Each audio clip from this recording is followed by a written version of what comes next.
Walang ibang dapat tularan, walang ibang dapat pakinggan, walang ibang dapat sundan at sundin, kundi si Jesus.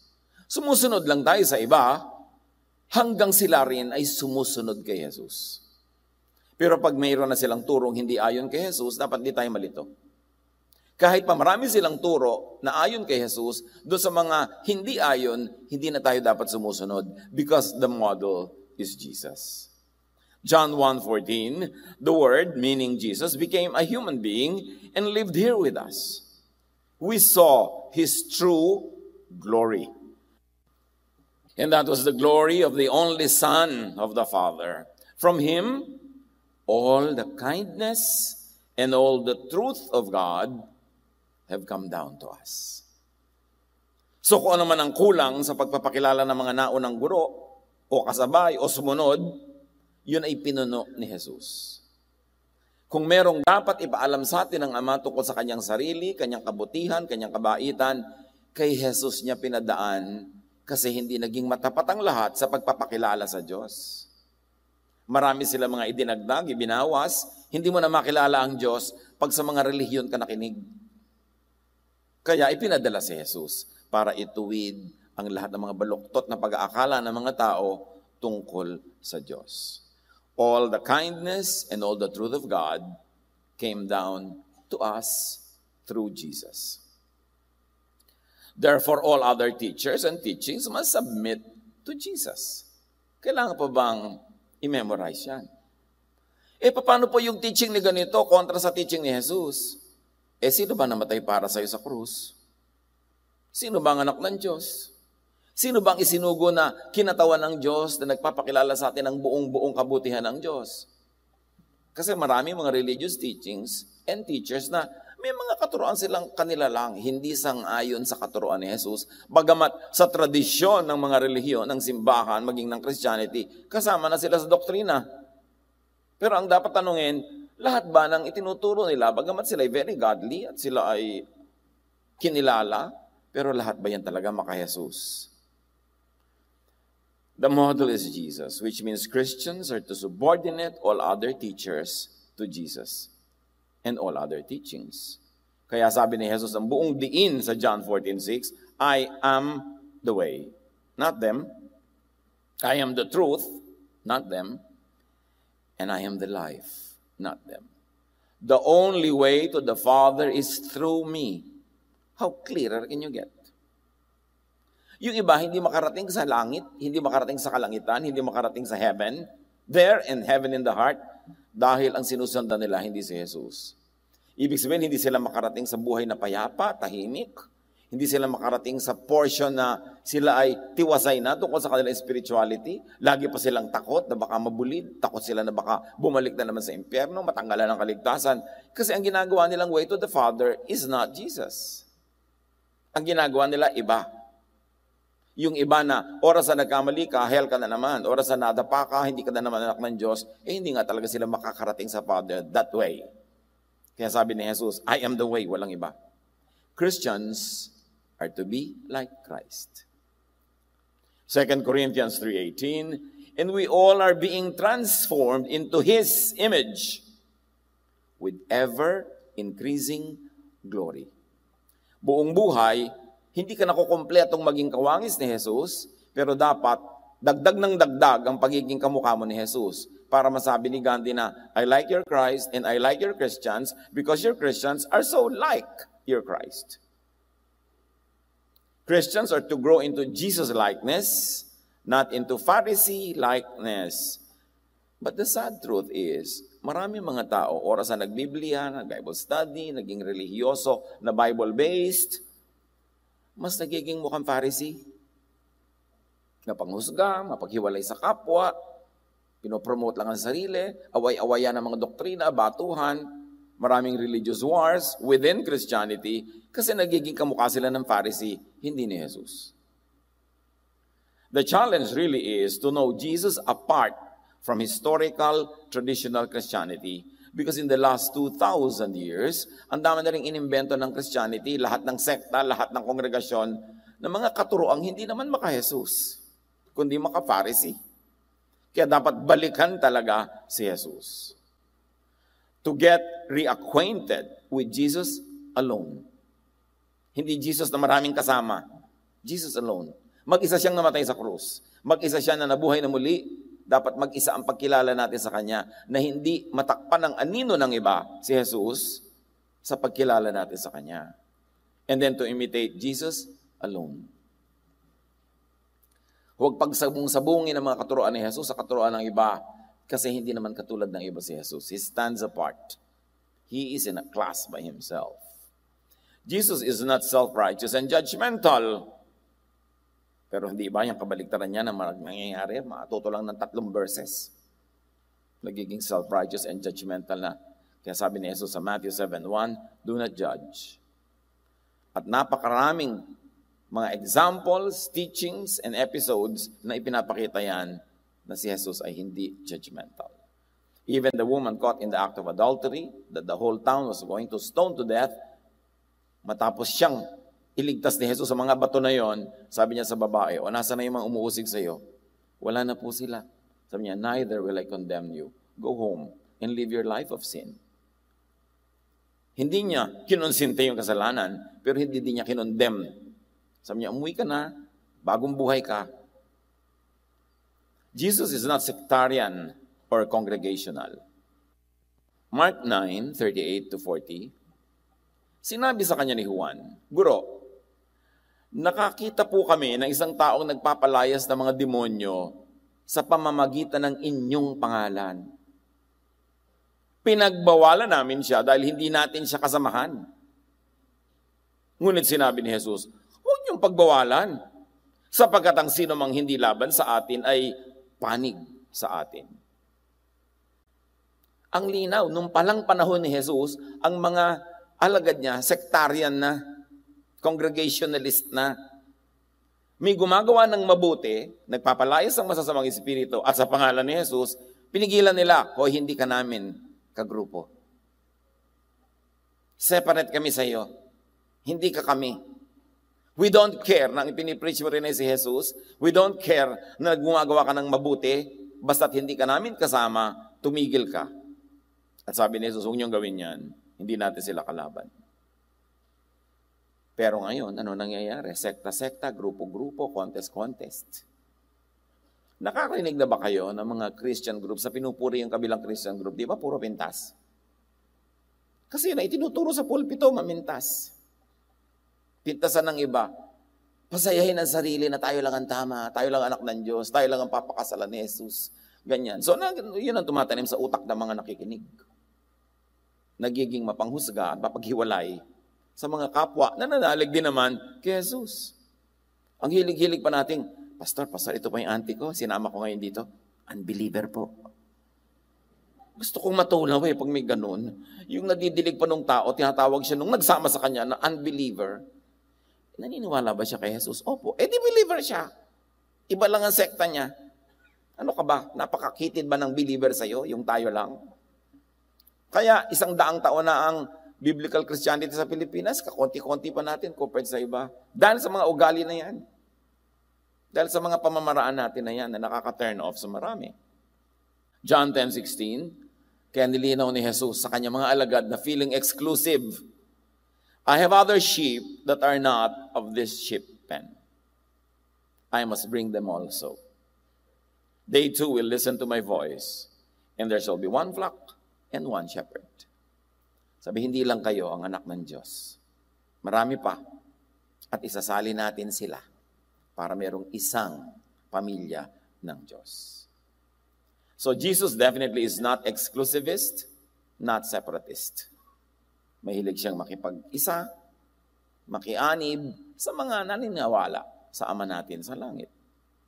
Jesus is not dogmatic, especially about every traditional teaching. Yung sasabihin ng iba, God said it, meaning a verse. I believe it, that settles it. Ibig sabihin, wala nang usapan. Yung paniniwala ko sa verse na ito, yun ang mananaig. Kaya nagkakagulo lagi. Matthew 5:43-44, you have heard that it was said, love your neighbor and hate your enemy. Ito yung verse, ha? Ang itinuturo, hatred sa enemy. But I tell you, love your enemies. So ang tinuturo ni Jesus, love. Kaya yung mga haters, ikokot nila yung mga verses na yan na hate your enemy.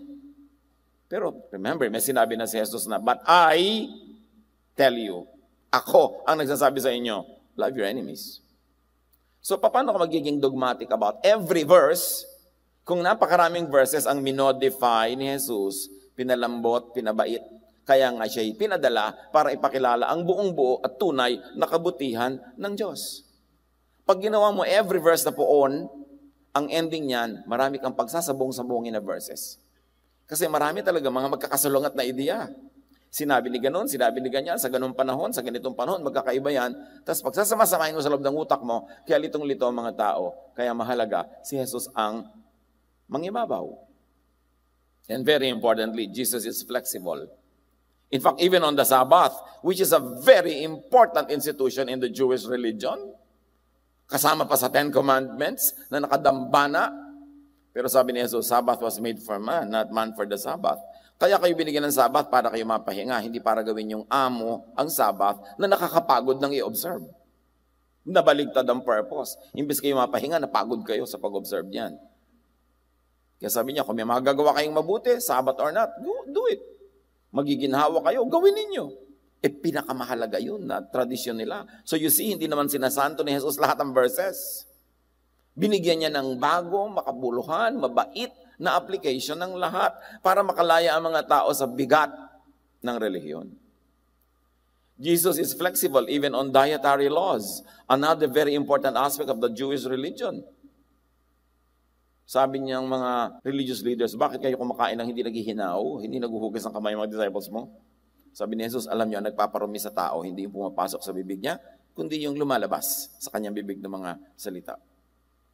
Effectively, he set people free from the dietary laws of the Jewish religion. Matthew 15:10-11, pinalapit ni Jesus sa mga tao at sinabi sa kanila, pakinggan nyo at unawain ang aking sasabihin. Ang lumalabas sa bibig ng tao, hindi ang pumapasok, ang siyang nagpaparumi sa kanya sa paningin ng Diyos. And Jesus is flexible, especially on the treatment of outcasts.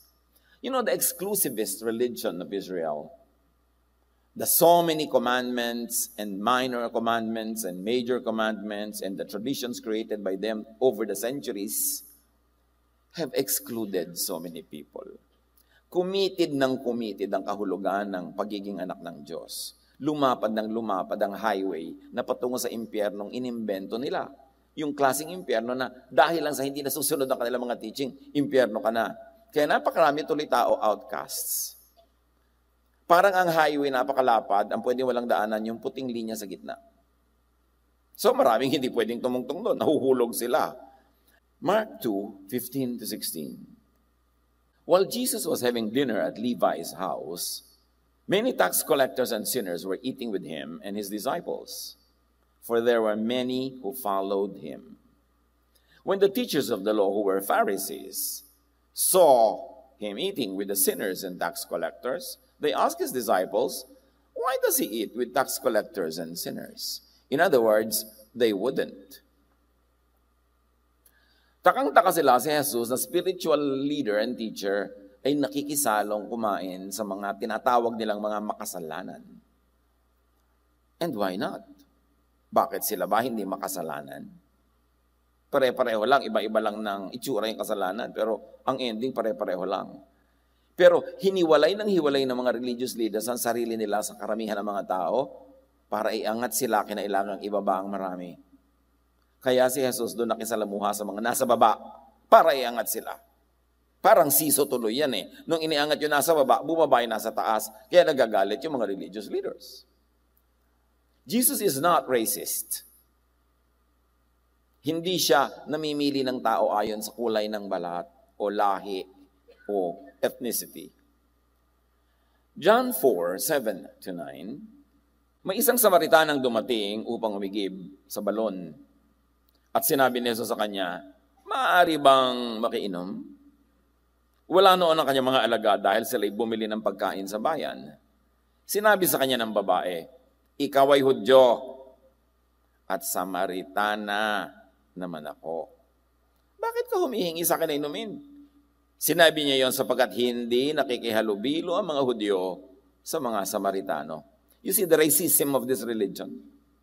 Sila nakikihalubilo eh. Kababayan din nila yon. Nalahian lang ng iba, naging mga mestizo at mestisa. Hindi sila nakikihalubilo. Until Jesus, because Jesus broke all the social rules that deprived people of equality with others. Binasag niya, tinawid niya ang mga pader na hindi tinatawid ng iba para ihiwalay lang ang sarili nila sa iba. Napakaraming outcast nun. Okay, Gentile ka, edi outcast ka, Jew lang ang in eh. Edi ang lahat ng tao sa planeta out, Jew lang yung in sa kanilang paningin. Luke 23:26, as the soldiers led him away, that is to the cross, they seized Simon from Cyrene, who was on his way from the country, and put the cross on him and made him carry it behind Jesus. The very mention of where he came from suggests very, very strongly that he was not a Jew, that he was a foreigner. Pero sa dinami-rami ng Jew, ang nagbuhat ng krus ni Jesus ay si Cyrene, taga Cyrene, si Simon. What does it tell us? Hindi sila puwera. Napakalaki nga ng ministering binigay. In fact, Jesus is not a big fan of racist Jewism. Hindi siya tagahanga ng ganyang kaugalian. In fact, yan ang kauna-unahan niya tinuligsa. Sa first public sermon ni Jesus, when he went to the synagogue, read the scripture for the day, rolled it, and then made the sermon, sabi niya sa Luke 4:25-30, ngunit sinasabi ko sa inyo, puro Hudyo yung audience, nasa loob siya ng synagogue. Maraming byuda sa Israel nung panahon ni Elias, nang hindi umulan sa loob ng 3.5 taon, at nagkaroon ng taggutom sa buong lupain. Subalit, hindi pinapunta si Elias na propeta sa kanino man sa kanila, sa mga Hudyo, kundi sa isang byuda sa Sarepta, sa lupain ng Sidon. In other words, ang daming nagugutom na widow sa Israel, sabi ni Jesus, the prophet was not sent to bless any one of you. The prophet was sent to a Gentile woman, this widow in Sarepta, sa Sidon. Anong ibig sabihin nun? Don't think na napaka-special nyo. Sa dinami-rami ng may ketong sa Israel nung panahon ni Eliseo, so this is Elijah and Elisha, wala ni isa mang pinagaling at nilinis maliban kay Naaman na isang taga-Syria. O inulit pa ni Jesus. Ang example niya, isang babaeng outsider, this time naman isang lalaking outsider. Sabi niya, alam niyo, ang daming may ketong sa Israel, walang pinagaling ng Diyos noong panahon ni Eliseo. Kundi ang pinagaling, si Naaman, foreigner yon, taga-Syria, hindi siya Hudyo. Don't think na sobra kayong paborito ng Diyos.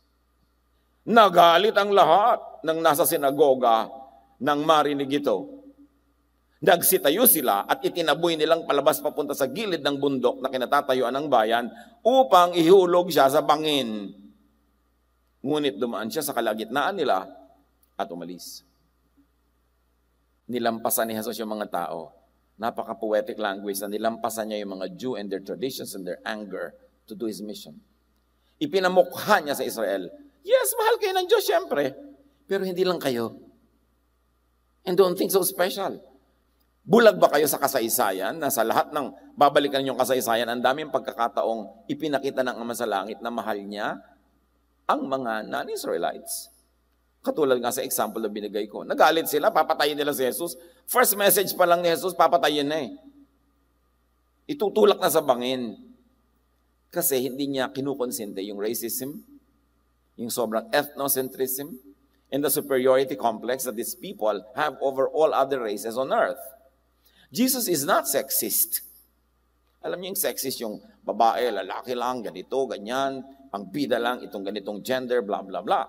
John 4:27, just then his disciples returned and were surprised to find him talking with a woman. Remember yung babae sa balon, nakausap ni Jesus?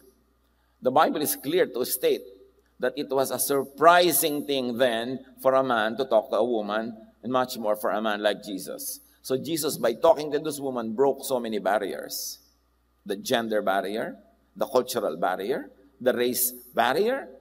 Ang dami. Sabi niya, kata-kata ba't siya nakikipag-usap sa babae? Itong korte ng utak na ito ng mga disciples, carry over pa ng korte ng utak ng kanilang relihiyon, na minana ng maraming Christian na hanggang ngayon, ang babae sa sulok lang. Minana yan sa mga Jews, hindi kay Jesus. Dapat linawin yan. Luke 10:39-41, nang si Jesus ay nagpunta sa bahay ni Mary at Martha at ng kapatid nilang lalaking si Lazarus, Mary sat at the Lord's feet listening to what he said. But Martha was distracted by all the preparations that had to be made. She came to him and asked, Lord, don't you care that my sister has left me to do the work by myself? Tell her to help me. So para kay Martha, women in the kitchen, please. Nagtuturo si Jesus, nakaupo sa kanyang paanan ng mga disciples, mga lalaki, kaisa-isa tong Maria na nakaupo din doon nakinig. Na-offend si Martha. Hoy babae, halika sa kusina. Pakakainin natin ang mga lalaki pag nagutom na sila. Kami na meron. Dito, ayoko. Dito ako makikinig. Senyasan siguro ang senyasan niyo magkapatid. Hanggang hindi na nakatiis ng Martha, Lord, paputay niya sa kusina ang babaeng yan. Kababaeng tao, nag-aaral. Kababaeng tao, nauupo dyan. Sabi ni Jesus, tama ang pinili niya. By that single statement, Jesus liberated women from the kitchen. O baka na din na kayo magluto, mga misis. Huwag lang kayo lagi paglutuin yun si mister, di ba? Ang linaw-linaw na nga ng turo dito, hindi lang dapat yung mga babae. Lalo na yung mga lalaki walang trabaho, tapos lagi nakataas pa ang paat. Kape! Mga misis, ibubuhos ko ba sa iyo ang kape? Nakumukulo? Yung pareho kayo nagtatrabaho, maghapon nasa labas ng bahay, nakalambitin si misis sa mga bus pa uwi, dadaan pa siya sa talipapa, magluluto pa siya, makakaliskis ng isda habang binababad yung labada, magluluto, maghahain, at tatawagin na si mister na nanonood ng TV, tapos pagkakain, uupo na uli si mister sa TV, si misis naman, kukusutin na yung mga nilabada niya, hangin na ng electric fan yung uniform niya bukas para matuyo. Tapos hihiga na si mister, sabihin, liko no. Ibang papel naman, nagagampanan mo ngayon. Tapos sabi ni Jesus, no. She has chosen the better portion, it will not be taken from her. So pinalaya ni Jesus sa mga babae sa ganito. Hindi ibig sabihin, huwag na kayong gumawa ng mga gawain ng babae. Pero hindi lang yun, kaya kayo nilikha ng Diyos. Grow, learn, sit with the men, dare to make yourselves grow. Dahil time management lang yung mga trabaho sa bahay. At dapat ngayon, shared work na yan, hindi na lang, babae lang.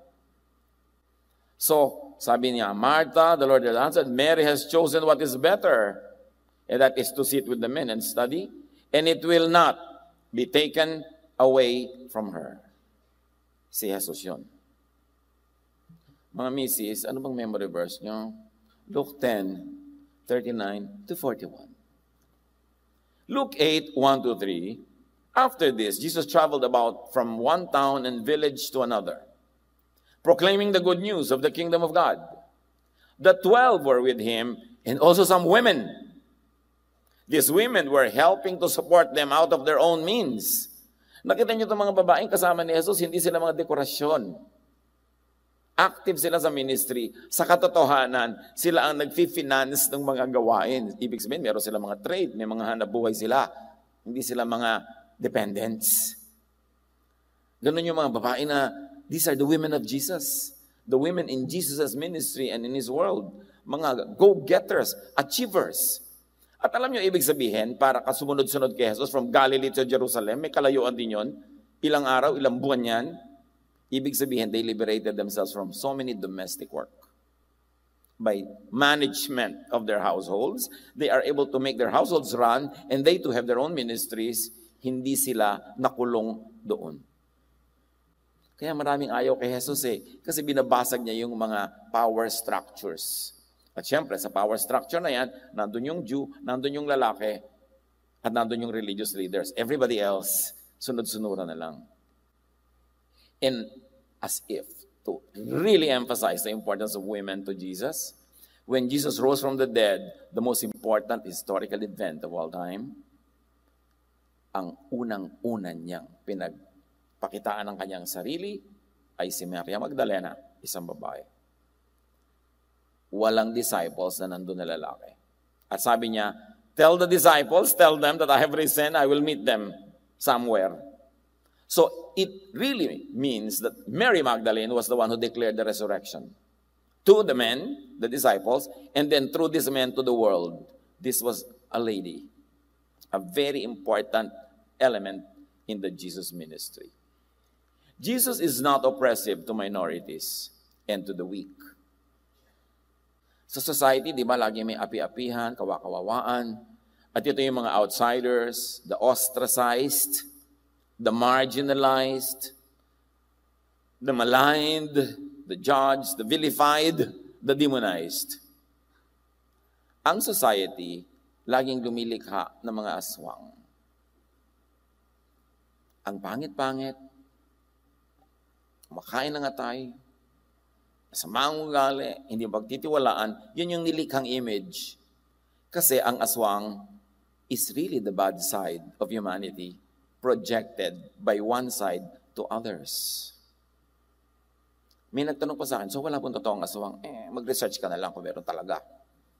Pero sinasabi ko, yung kaaswangan, iniimbento natin i-project sa iba para huwag tayo mapagdiskitahan. So lahat ng ating masasamang ugali, lahat ng mga hindi maganda sa atin, inilalagay natin sa katauhan ng aswang para malayo sa atin. Pero ang totoo, may kaaswangan ng lahat.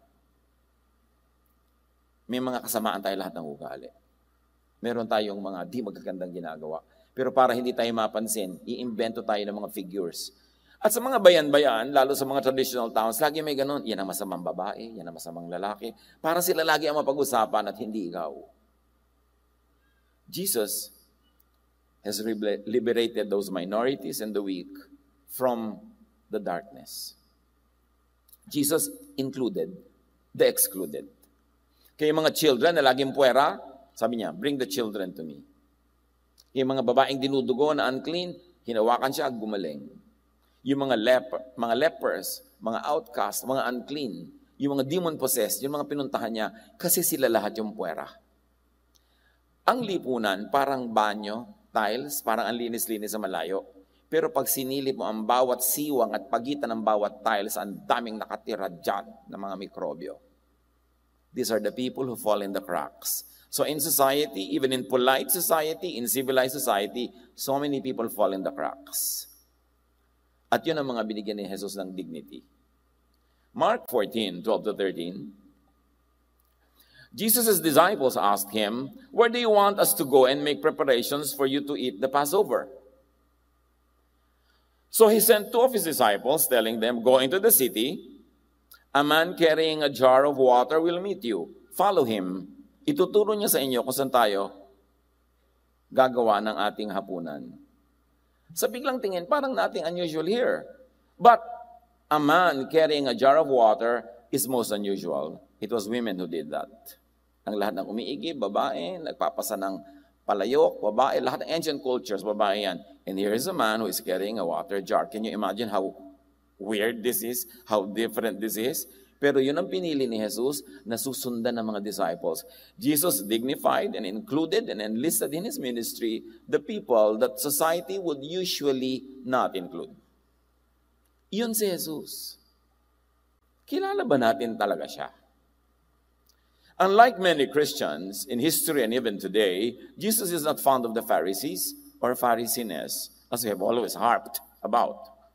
Sabi niya, kahabag-habag kayo, mga tagapagturo ng kautusan at mga Pariseo, mga mapagkunwari. Hinahadlangan ninyo ang mga tao upang hindi sila makapasok sa kaharian ng langit. Hindi nga kayo pumapasok, hinahadlangan pa ninyo ang mga nais pumasok.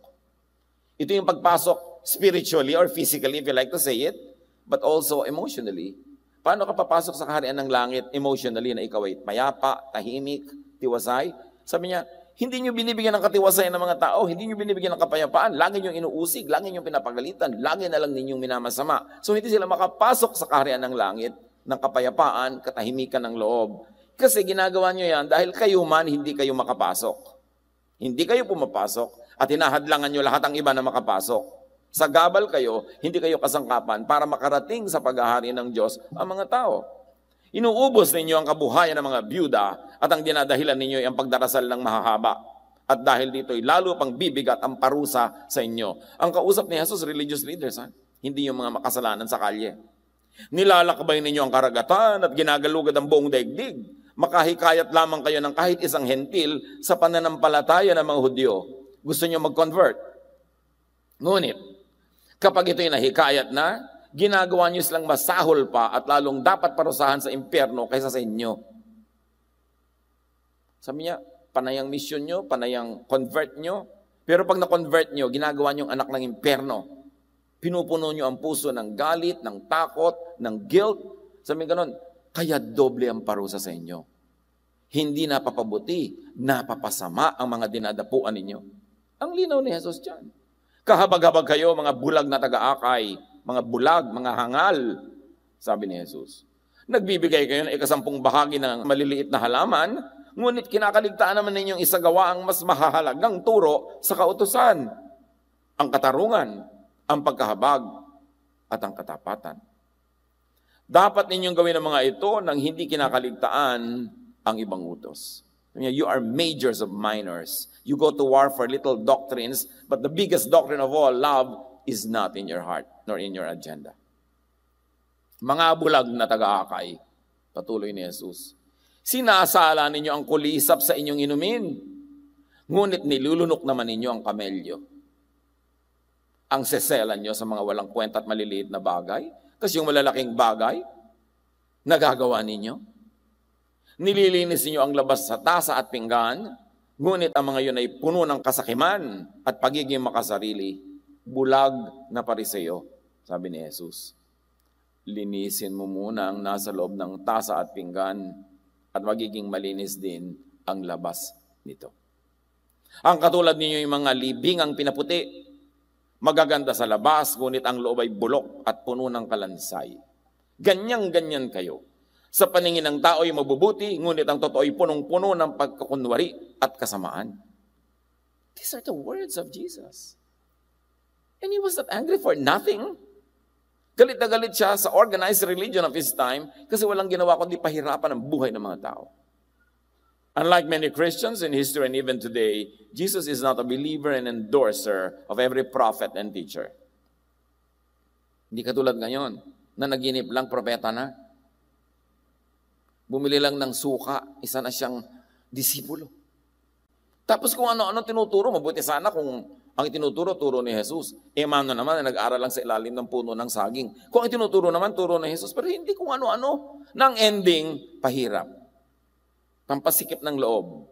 Mark 7:6-8. Sinagot sila ni Jesus. Ito yung mga teachers, teachers. And these are the recognized teachers of his time. Hindi mga kolorom sa gilid-gilid. Sila yung talagang kinikilala. Mga mapagkunwari. Tama nga ang sinabi ni Isaiah tungkol sa inyo nung kanyang isinulat. Ang paggalang sa akin ng bayang ito, ng Israel, ay pakunwari lamang, sapagkat ito'y sa bibig at hindi sa puso bumubukal. Walang kabuluhan ang kanilang pagsamba, sapagkat itinuturo nilang galing sa Diyos ang kanilang mga utos.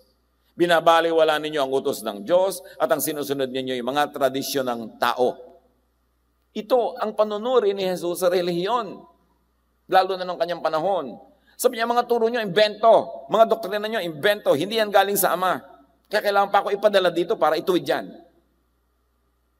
Sunod na ng mga tao sa inyo, napapahamak. Na sinasabi ni Jesus. Jesus taught and went against the current popular Phariseeism of his time.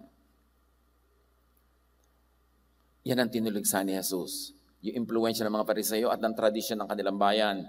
Kaya lang, matapos si Jesus bumalik sa Ama at isinilang ang Christian Church, unti-unti but progressively, gumapang pabalik sa Christianity yung Phariseeism. Kaya ang inabutan natin Christianity, magkahalo na, diluted, Jesus and Pharisees. At sa nakaraang 2,000 taon, sa mga bangayan at awayan ng mga Christian sects and denominations, ang dami pa nilang idinagdag na lalong-lalo namang wala na kay Jesus, pero kasama na ng tradisyon. Kaya pinag-aawayan ng mga churches, pwede ba ang drum? Hindi, demonic yan. Wala naman ganun sinabi si Jesus. Ano ba dapat nasuot ng choir? Toga o kimona? Hindi naman issue ni Jesus yan. Ang dami-daming issues na hindi naman issue ni Jesus. Pwede bang ligawan ng choir member, yung Sunday school teacher? Hindi pwede yan. Sabi ba yan ni Jesus? Hindi pwede mag-boyfriend pag hindi pa college graduate. Sabi ba talaga yan ng Diyos? Siyempre, totoo ng mga nanay, di ba? Pagka may ganun mga teaching. Pero hindi yung galing kay Jesus. Dapat magkalinawan. Ano ba talaga? Meron naman mga teaching na hindi galing directly kay Jesus, pero very nice and beautiful ang implementation kasi agree pa rin sa turo ni Jesus. Loving, kind, liberating. Pero dapat manuri. Madalas, pag nakakakita ko ng mga religious activities, ang totoo niya, naaawa ako sa mga tao. Kasi lagi silang inuuto. Lagi silang inuhut-hutan. Lagi silang pinapasunod at lagi silang mga na-exploit. Kahit saang relihiyon. Kaya dapat palayain ang isip. Tapunan ng liwanag mula kay Jesus. Na ang mga naghahanap talaga sa Diyos, Diyos ang matagpuan at hindi mga Diyos-Diyosan.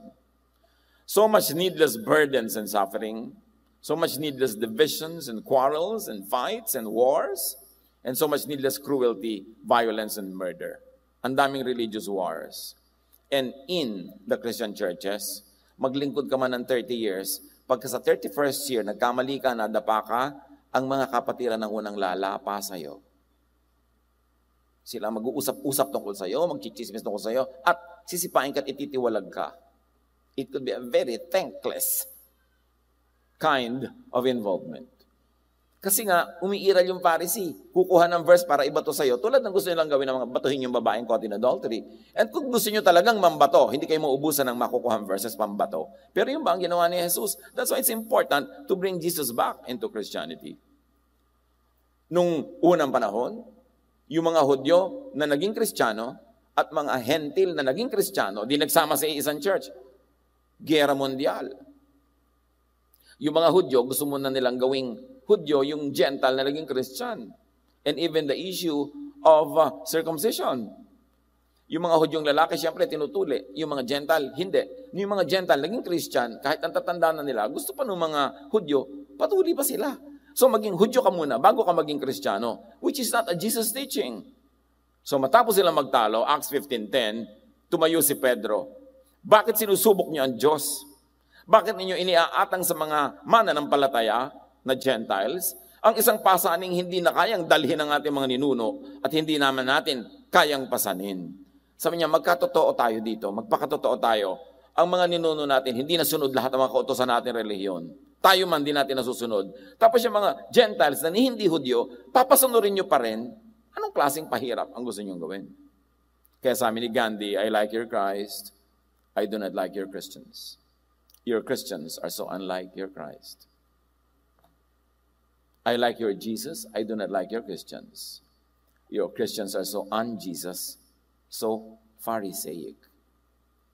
Hanggang ngayon, at nung nakaraang 2,000 taon, people in the church are really actually stopping Jesus from entering fully. Ayaw papasukin ang tunay na pagka-Jesus kasi manganganib ang kanilang mga tradisyon, ang kanilang mga kaugalian, ang kanilang mga nakasanayan, at mauuga ang mga power structures. Yung mga makapangyarihan sa relihiyon, hindi nila papangyayarihin si Jesus kasi maiiba ang power structures. Gusto nilang patuloy na mga kababaihan na hindi magpipreach, hindi magtuturo, hindi magsasalita. Hindi ba preaching ang ginawa ni Mary Magdalene? Jesus has risen from the dead. Hindi ba preaching yon? The most important preaching you can ever say. Pero ngayon, binubusalan ang bibig ng mga babae, tagatimpla lang sila ng juice pagka may Lord's Supper, tagagawa ng mga merienda, na itinuwid na ni Jesus nung panahon pa ni Mary at ni Martha. Kailan pa tayo lalaya sa Pharisaic teaching? Kailan talaga tayo makikinabang sa bunga ng sakripisyo ni Jesus? We must bring Jesus back into Christianity. Pero tandaan nyo, no, gusto nilang patayin si Jesus. So yung ngayon gusto magbalik kay Jesus, natural, babatuhin din ng marami. But bring Jesus back into the church. Nakakalungkot, ang mga tao naghahanap, pasok ng pasok sa mga relihiyon, at kuminsan ganito nangyayari sa kanila, papasok sila sa isang relihiyon, tapos pagkapasok mabubulid. Ibebenta lahat ng lote, lahat ng ari-arian, ibibigay sa simbahan. Pati hikaw, pati gintong ngipin, bubunutin, ihuhulog sa buslo. Ang mga kababaihan, chinichimay-chimay. Kawawa ang napakarami mga tao. To become like Jesus in all of life, live by the all-in-one commandment and law of Jesus, and that is love. Kaya patuloy at patuloy nating iginigiit ang Jesus filter. Lahat ng katuruan na alam nyo, narinig nyo, nakikita ninyo, salain kay Jesus, yung lalampas lang ang ipamuhay, yung iba ilagay na sa file. Pamisa-minsan, useful na reference, but you don't have to kill or die for teachings that did not come from Jesus, not affirmed by Jesus, and especially those that contradict Jesus. John 13:34-35. A new command I give you, love one another. As I have loved you, so you must love one another. By this, if you are loving or not, everyone will know that you are my disciples. If you love one another. So laging itatanong, loving ba yan? Loving ba ang ending? Loving ba ang application? At pag hindi, apply the Jesus filter. No matter who said it, no matter who exemplified it, pag hindi siya lulusot sa Jesus filter, we are the followers of Jesus, not of anyone else. We follow other people and other teachers just because they follow Jesus. But in areas where they do not, we should not follow them. Panginoon, turuan niyo po kami. Napahalagahan ang sakripisyo ng iyong anak na si Jesus, ang kanyang kamatayan at pagkabuhay na muli, para lahat ng aming mga pag-iisip, pagtuturo, pag-akay sa kapwa, ay papunta kay Jesus, hindi sa iba. Papunta sa inyong paghahari, hindi sa paghahari ng iba, papunta sa kapayapaan, katahimikan ng loob, at pagmamahalan. Pagbulay-bulayan ng mga ito,